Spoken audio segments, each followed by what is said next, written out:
இந்த ஆடிக்கு நம்ம சென்னை சில்க்ஸ்ல up to 50% off combo offer uniform sari collections எல்லாம் சேர்ந்து சேவிங்ஸும் பிளாஸ்ட் கலெக்ஷன்ஸும் பிளாஸ்ட் நம்ம சென்னை சில்க்ஸ். தமிழ்நாட்டுல எல்லாமே சேஞ்ச் ஆயிடுச்சு. உங்க நகையையும் சேஞ்ச் பண்ணுங்க. உங்க பழைய நகைக்கு கிராமுக்கு 150 ரூபாய் கூடுதலா வாங்கி புது நகை எடுத்துக்கோங்க. அதே கம்மி சேதாரம் தான் உங்க லலிதால மட்டும்தான். சீன ராணுவத்தை ரொம்ப நவீனப்படுத்துறதுக்கான வேலைகள் எல்லாம் சீன அரசு செய்யுது.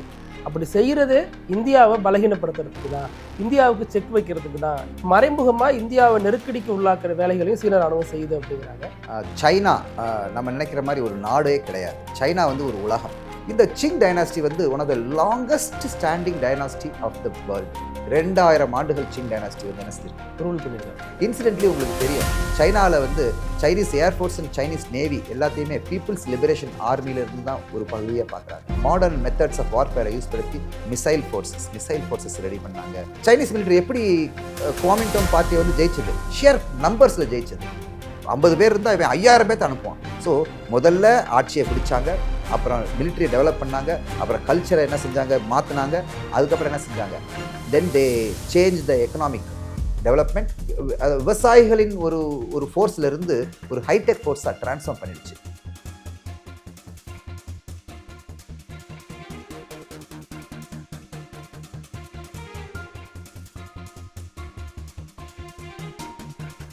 நக்கீரன் நேயர்களுக்கு வணக்கம். நாம் இன்று பட்டாளம் நிகழ்ச்சியில் இணைந்திருக்கிறோம். நம்முடன் கர்னல் திரு முருகானந்தம் சார் இணைந்திருக்காங்க. அவங்கள வரவேற்று நிகழ்ச்சிக்குள்ளே போகலாம். சார் வணக்கம். வணக்கம் மிஸ்டர் பிருத்வி. ஒவ்வொரு வாரமும் நீங்கள் எங்களுக்கு தெரியாத பல விஷயங்களை இராணுவ ரீதியாக என்ன நடக்குது அப்படின்னு சொல்லிட்டு இருக்கீங்க. இப்போ சமீபத்தில் அதிகம் விவாதிக்கப்படுறது என்ன அப்படின்னா, சீன இராணுவம் தனது 100வது ஆண்டை கொண்டாட இருக்கு. சீன இராணுவத்தை ரொம்ப நவீனப்படுத்துறதுக்கான வேலைகள் எல்லாம் சீன அரசு செய்யுது. அப்படி செய்யறது இந்தியாவை பலகீனப்படுத்துறதுக்கு தான், இந்தியாவுக்கு செக் வைக்கிறதுக்கு தான். அவங்க வந்து சொல்றது அமெரிக்காவுக்கு நிகராக இராணுவத்தை உயர்த்தணும்னு சொன்னாலும் மறைமுகமா இந்தியாவை நெருக்கடிக்கு உள்ளாக்குற வேலைகளையும் சீன இராணுவம் செய்யுது அப்படிங்கிறாங்க. அதனுடைய பின்னணி நீங்க சொன்னா நல்லா இருக்கும். பேசிக்கலி சைனா நம்ம நினைக்கிற மாதிரி ஒரு நாடே கிடையாது. சைனா வந்து ஒரு உலகம். It is a microcosm. அதாவது ஒரு உலக அளவில் இருக்கிற, firstly area wise very vast area, population wise very vast population, geographical and terrain கன்சிடரேஷன்ஸ்லாம் பார்க்கும்போது அது வந்து ஒரு சின்ன நாடு மாதிரி நம்ம சைனாவை அப்ரோச்சே பண்ணக்கூடாது. Nationalistic approach to China is not a correct approach. இந்த மாதிரி ஒரு சைனா இருக்கும்போது அந்த சைனாவினுடைய பழமை ரொம்ப சிறப்பு. இன்னும் சொல்ல போனோம்னா 2000லேருந்து 3000 வருடங்களுக்கு முன்னாடியிலிருந்தே சீன பேரரசுகள், சீன கலாச்சாரம் எப்படி நம்ம இண்டோ கேஞ்சட்டிக் பிளெயின் அந்த கலாச்சாரம் இருந்ததோ, கங்கை சமவெளி, சிந்து சமவெளி, இந்த மாதிரி சைனாவில் வந்து ரிவர் பேஸ்ட் கலாச்சாரங்கள் அதை டெவலப் பண்ணி நல்லா சிறப்பாக இருந்தாங்க. சைனாவினுடைய ப்ரிடாமினன்ட் ரேஸ் என்னென்னா ஹான்ஸ்னு சொல்லக்கூடிய ஹான்ஸ். வேறு பல ரேஸ் இருந்தாலும் ஹான் தான் சைனாவினுடைய ப்ரிடாமினன்ட் ரேஸ். இப்படிப்பட்ட சைனா வந்து ஒரு நீண்ட நெடுகாலமாக ஒரே ஒரு பேரரசு நம்மளை வந்து இந்த சைனாவை என்ன செஞ்சிட்டு இருந்தாங்க, ஆண்டுகிட்டு இருந்தாங்க. அது வந்து சிங் டைனாஸ்டி. சைனீஸில் கியூவை வந்து அப்படின்னு பேசுவோம். நான் சைனீஸ் படிச்சிருக்கிறேன். சைனீஸ் என்னுடைய ஃபாரின் லாங்குவேஜாக இருந்தது. Of course I went up to the level of certification முடிச்சிட்டேன், டிப்ளமா லெவல் போனேன். ஆனால் என்னால் வந்து டிப்ளமா க்ராஸ் பண்ண முடியல. பிகாஸ் இந்த national defence academy 3 term, 3rd term, 4th term, 5th term, இந்த 3 டேர்மும் என்ன கொடுத்துருப்பாங்க, ஃபாரின் லாங்குவேஜ் எக்ஸ்போஷர் கொடுத்துருப்பாங்க. எனக்கு வந்து சைனீஸ் கிடச்சிது. நிறைய பேர் ஃப்ரெஞ்ச் எடுத்திருப்பாங்க, நிறைய பேர் ஜெர்மன் எடுத்தாங்க, சில பேர் அரபிக் எடுத்தாங்க, இன்னும் சில பேர் வந்து திபெத்தன்லாம் எடுத்தாங்க. Because this a policy of our training policy, foreign language. அந்த இதில் வந்து எனக்கு அலாட் ஆனது சைனீஸ் மேண்டரின்னு சொல்லுவாங்க. சைனீஸ் லாங்குவேஜ் வந்து மேண்டரின்னு சொல்லுவாங்க. Completely it depicts the language and emotions in terms of strokesன்னு சொல்லுவோம்ல, அதாவது ப்ரஷ் ஸ்ட்ரோக்ஸ் அது. அண்ட் பிக்டோரியல் ரெப்ரசன்டேஷனை வந்து சிம்பிளிஃபை பண்ணி இது பண்ணுவாங்க. ஜம்ப் பண்ணுற மாதிரினா ஜம்ப் பண்ணுற மாதிரி அந்த அது அப்படி நம்ம எப்படி வருது. ஃபொனட்டிக்கை விட அவங்க வந்து என்னது பிக்டோரியல் ரெப்ரசன்டேஷன் அவன் வந்து இது பண்ணுறான். ஸோ வெரி புராதனமான பழமை வாய்ந்த ஒரு மொழி, புராதனமான பழமை வாய்ந்த ஒரு கல்ச்சர். ஆனால் unlike Indian culture, unlike the Hindu way of approaching நம்ம இது மாதிரி இல்லாமல் நடுப்புற ஒரு பெரிய சேஞ்ச் நடந்தது, பீப்புள்ஸ் ரெவல்யூஷன் சொல்லி. அதை நான் கொண்டு வரேன் உங்களுக்கு. ஸோ இந்த சிங் டைனாஸ்டி வந்து one of the longest standing dynasty of the world. 2000 ஆண்டுகள் சிங் டைனாஸ்டி வந்து என்ன செஞ்சிருக்குது, ரூல் பண்ணியிருக்காங்க. அப்படி ரூல் பண்ணும்போது எப்போவுமே ஒரு ஒரு ஒரு ஒரு ட்ரெண்டோ ஒரு டைனாஸ்டியோ ஒரு ஆளுமையோ ஒரு லெவலுக்கு மேலே போயிடுச்சுன்னா அது ரொம்ப வீக் ஆகிடும், டைலூட் ஆகிடும், அதனுடைய இது போயிடும். அஃப்கோர்ஸ் லாட் ஆஃப் மங்கோல் அந்த மராடர்ஸ்ன்னு இருந்து பாதுகாக்கிறதுக்கு சைனீஸ் என்ன செஞ்சாங்க, wall, the great wall of China அப்படி தான் வந்தது. பெரிய பெரிய ப்ராஜெக்ட்லாம் எடுத்து செஞ்சாங்க, அதெல்லாம் நல்லா செஞ்சாங்க. இதை கண்டுபிடிச்சது யார், ஃபயர் ஒர்க்ஸை கண்டுபிடிச்சது சைனீஸ் தான், வெடிமருந்து கண்டுபிடிச்சது சைனீஸ். அதை தான் என்ன செஞ்சாங்க, அந்த இஸ்லாமிக் ட்ரேடர்ஸ் அங்கேருந்து கொண்டு வந்து அதை கொஞ்சம் மாடிஃபை பண்ணி ஃபர்ஸ்ட் அண்ட் ஃபார்மோஸ்ட் இந்தியாவில் வந்து ஆர்ட்லரியை பாபர் தான் கொண்டு வந்து இன்ட்ரடியூஸ் பண்ணிவிட்டார். அண்ட் ஒன்ஸ் ஆர்ட்லரி வந்துருச்சுன்னா ரொம்ப ஈஸியாக வாரை கேப்சர் பண்ண முடியும். Okay fine. இப்போது அந்த மாதிரி சிங் டைனாஸ்டி டயத்தில் அதாவது 19th செஞ்சுரியில் வந்து அந்த சைனீஸ் மக்கள் ரொம்ப போதைக்கு அடிமையாகி ஓபியம் ட்ரேடு அதில் வந்து பிரிட்டிஷ் உள்ளுக்கு வந்தாங்க. 1839 1842 அங்கெல்லாம் ஓபியம் வார்ஸ்னு ஒன்று நடந்தது.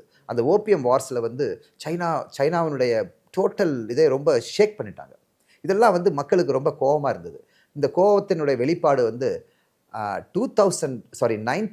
1911 வந்து சன் யாட்சன் அப்படிங்கிற ஒரு கம்யூனிஸ்ட் சித்தாந்தவாதி சைனாவில் பிறந்து அவர் 1911 அந்த சிங் டைனாஸ்டியை வந்து ஓவர் த்ரோ பண்ணனா அந்த ரெவல்யூஷன் ஆயிடுச்சு, சண்டை.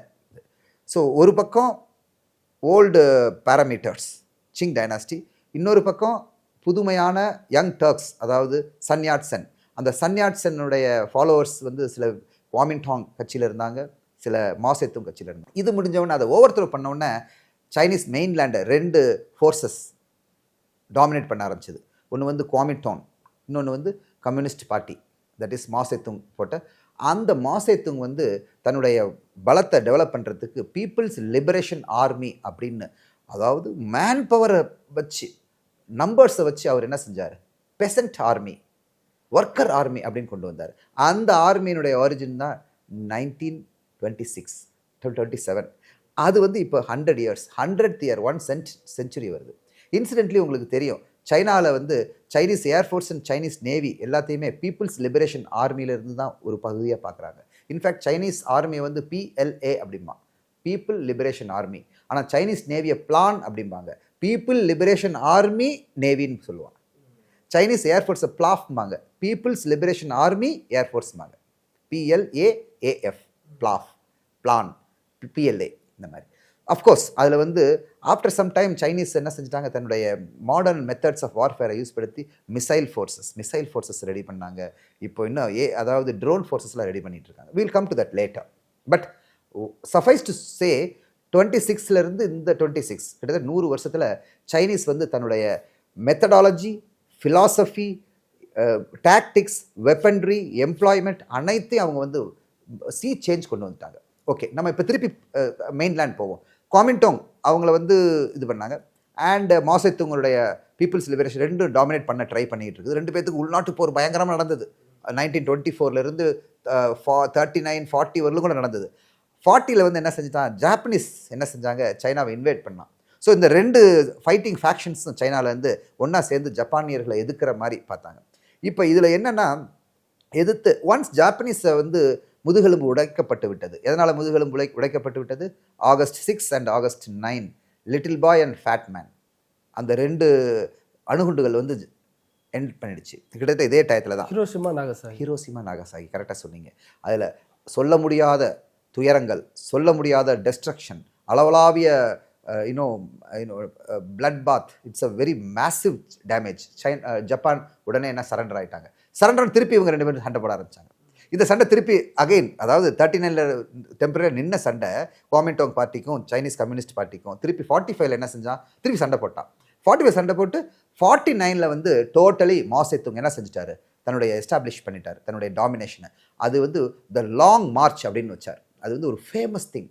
மாசேத்துங்களுடைய லாங் மார்ச்ங்கிறது வந்து இந்த நீண்ட நெடும் பயணம்னு சொல்கிறது. அவர் என்ன செஞ்சார், கண்ட்ரியினுடைய ஒரு பாயிண்ட்லேருந்து இன்னொரு பாயிண்ட்டுக்கு தன்னுடைய ஆர்மி பீப்புளை கூட்டிகிட்டு போய் அப்படியே அங்கே தன்னுடைய சன்யாட்சன் கொள்கைகளை பரப்பி கம்யூனிஸ்ட் கொள்கைகளை பரப்பி இந்த மாதிரி செஞ்சால் நான் வந்து என்ன செஞ்சு கொண்டு வரேன், சைனாவை கிரேட்டாக கொண்டு வரேன்னு சொல்லி எங்கேருந்து 1949 அந்த மார்ச் முடியறதுக்கும் காமின்டாங் அந்த குரூப் வந்து என்ன ஆயிடுச்சு, அழியறதுக்கும் சரியாயிடுச்சு.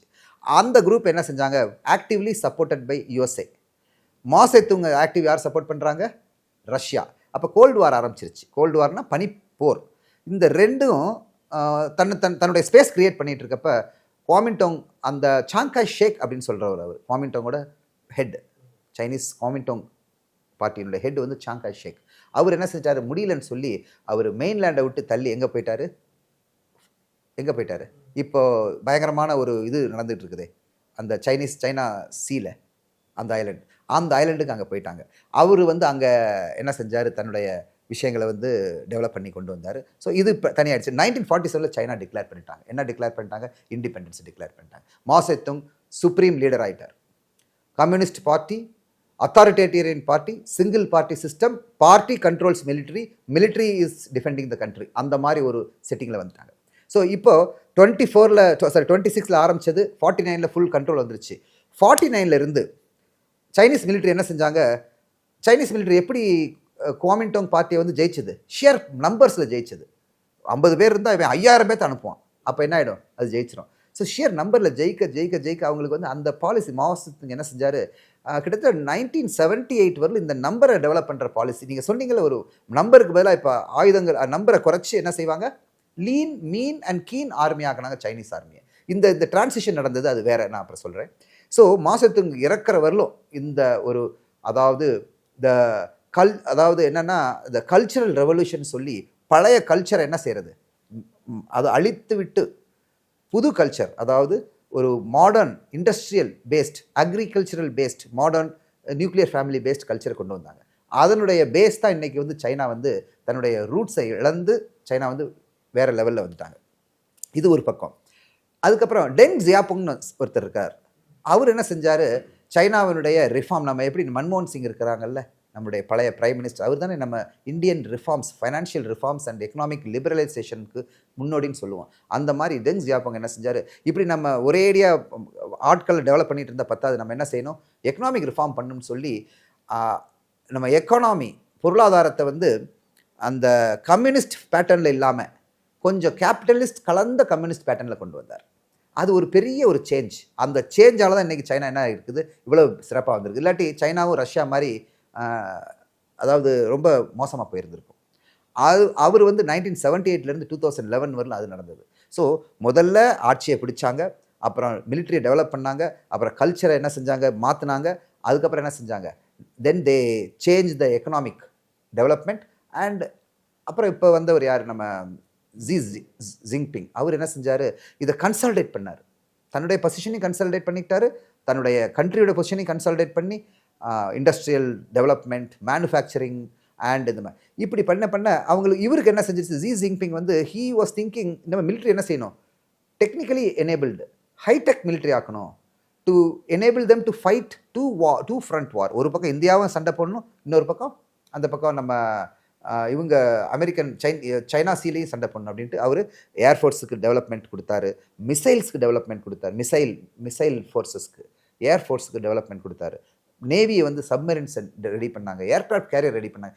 Overall the Chinese from a peasant ஆர்மின்னா என்னது, விவசாயிகளின் ஒரு ஃபோர்ஸ்லேருந்து ஒரு ஹைடெக் ஃபோர்ஸாக ட்ரான்ஸ்ஃபார்ம் பண்ணிடுச்சு. ஸோ இந்த இதெல்லாம் பார்க்கும்போது அவங்க கிராஜுவலாக அவங்க வந்து அவங்க தன்னைத்தானே ஸ்திரப்படுத்தி தன்னைத்தானே ஸ்ட்ரெங்தன் படுத்தி வந்துக்கிட்டு இருந்து அதுக்கு எல்லாத்துக்கும் ஒரு என்ன செஞ்சிருவான், சைனா வந்து ஒரு டார்கெட் வச்சுருவான். நம்மளோட எதிரி ஃபார்மோசா, நம்மளோட எதிரி ஜப்பான், நம்மளோட எதிரி இந்தியா அப்படின்னு டார்கெட் வச்சு அதுக்கு இந்த மாதிரி மூவ் பண்ணுவாங்க.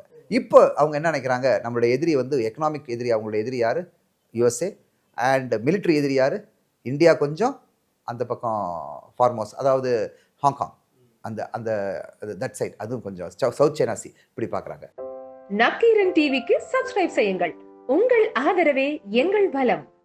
ஆசிரியர்களுக்கு நண்பனாகவும் மாணவர்களுக்கு ஆசானாகவும் திகழும் தேர்வு வழிகாட்டி. ஒவ்வொரு பாடத்திற்கும் அனுபவமிக்க ஆசிரியர்களின் துல்லியமான தெளிவான விடைகள். CNC இருக்கு, தேர்வு பயம் எதற்கு? இது தீரன் பப்ளிஷிங் ஹவுஸ் விற்பனை வெளியீடு.